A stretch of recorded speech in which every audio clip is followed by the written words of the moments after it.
The following is a how-to video on machine operation. Hi, Kelly from Primeville Rentals again, here to show you one of our pieces of equipment. Behind me is a Genie TZ50. T is towable, Z is a Z-boom, 50 means it goes 50 feet in the air. This machine weighs about 4,500 pounds, has a 400-pound capacity in the basket, what makes it towable behind a half-ton truck or SUV.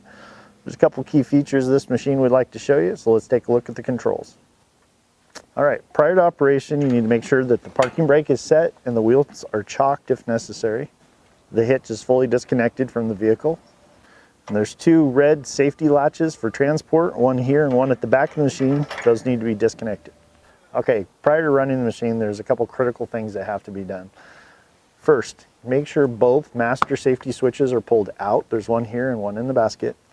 The main key or power source here, turn to base controls. So like most aerial lifts, there's a deadman or a function control. On this machine there's two, the blue and then the yellow. Generally speaking, blue's up, yellow's down, although that's not an absolute. But if you look at the diagrams for any of the buttons, they show the yellow doing what it does, blue doing what it does. So again, to make it work, you have to hold a function button and then push the appropriate action button.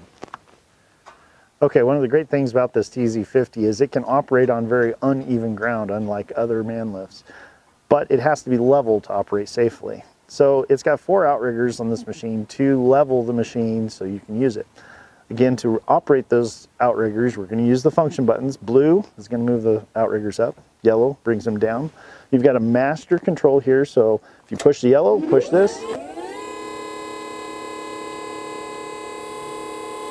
It's going to run all 4 outriggers at the same time. We recommend you use that, get the outriggers down close to the ground, or maybe all 4 will be touching.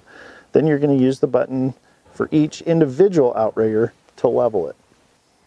Okay, for leveling the machine, you need to open the lid, and in here there's a bubble level. There's 2 black rings and a bubble that has to be centered in there. And this is your point of reference when you're running the outriggers down to level the machine.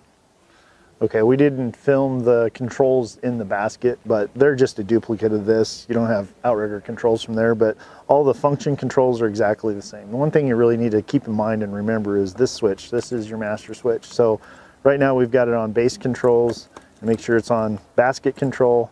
Both of the master switches are pulled out, and then everything else is the same.